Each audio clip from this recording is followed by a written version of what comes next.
छाया दूसरी बदल रही है, क्या बात है।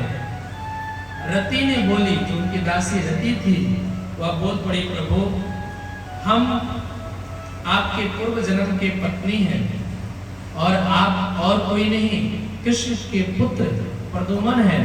शंबासुर ने आपका हरण करके ले आया था। भगवान शंबासुर पर आक्रमण किए और उसको मारने के बाद भगवान स्वयं के साथ रति के साथ विवाह करके वापस चले गए, श्री द्वारिकापुरी में वापस गए। बोलिए द्वारिकापुरी भगवान की जय। भगवान तीसरा विवाह सत्यभामा से किए। सत्यभामा वही सत्यराजित की बहन थी। जब भगवान ने वापस कर दिया मणि को, तो अपने बहन से भगवान का विवाह करा दिए। चौथा विवाह भगवान अर्जुन के द्वारा यमुना के पावन तट पर भगवान को लेकर गए भ्रमण करने के लिए, और वहां पर घूमते वे मंदा से मिग विंदा इत्यादि से भगवान ने विवाह किया।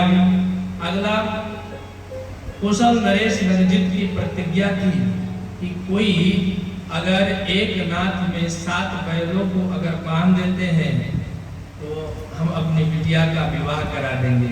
भगवान के चिंता मत करो, इस सब में तो हम बहुत आगे हैं।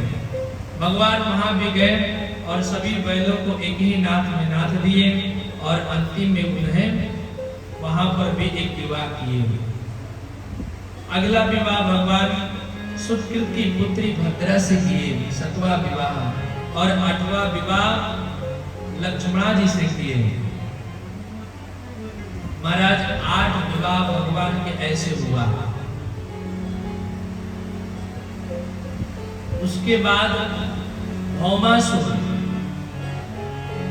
भूमिपुत्र था भौमासुर। भौमासुर ने 28,000 राजा महाराजाओं को हराने के बाद 16,100 कन्याओं को उठाकर लाया था और अपने जेल में डाल दिया। उसका एक ही काम था महाराज कि किसी पर आक्रमण कर देना और उस राजा की बिटिया को उठा लाना और ले आकर जेल में डाल देता था। और एक दिन उसके मन में यही चलता था कि हराने के बाद तमाम कन्याओं को एकत्रित करेंगे, तब हम विवाह करेंगे। भगवान भौमासुर का भी उद्धार किए, और जब उनको मार दिए तो सारी कन्याएं आई। भगवान कहते, सुनो देवियों, आप अपने अपने घर जाओ। सारी देवियां हाथ जोड़ ली, कहे प्रभु हम आपको वर्ण करना चाहते हैं।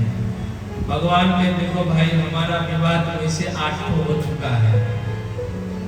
देवियां कहे, प्रभु एक चीज बताना, अब इस राजा ने, एक दुष्ट राजा ने हम सबको लेकर आया और इतने दिनों तक जेल में रखा है।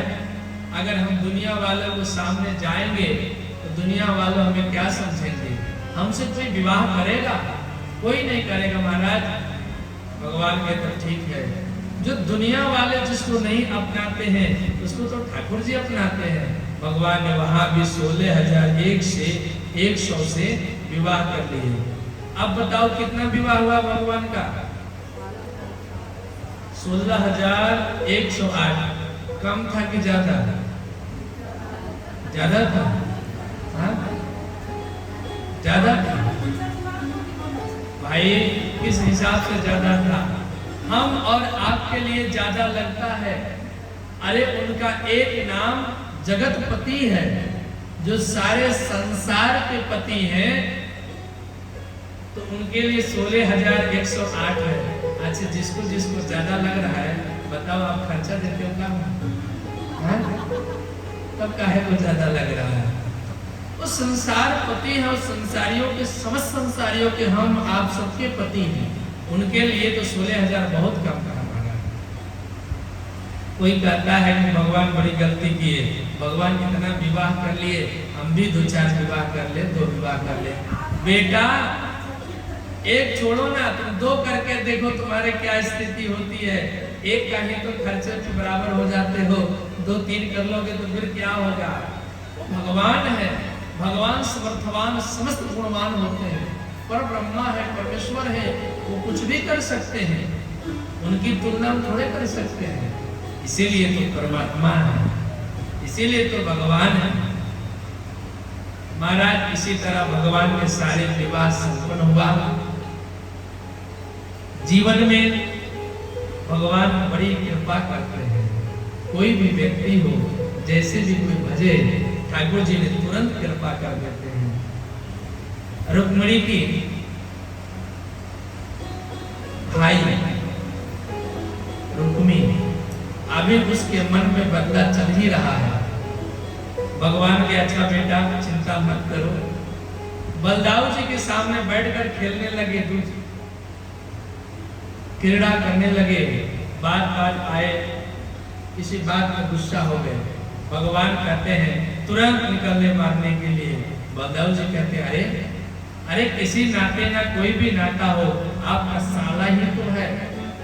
ए प्रभु बताइए, हम ऐसे वंशज को ये कुछ भी कह सकता है और हम छोड़ देंगे?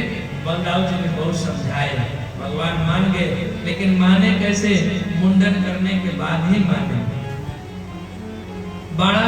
बाणासुर की पत्नी, बाणासुर की बिटिया उषा देवी, उषा जी भगवान के बाणासुर के घर में स्थित थी और भगवान से बड़ी जलन था, तो उसके सहेली चित्रलेखा ने इनको हर में दे दिया भगवान को, और एक कमरे में बंद कर दिया।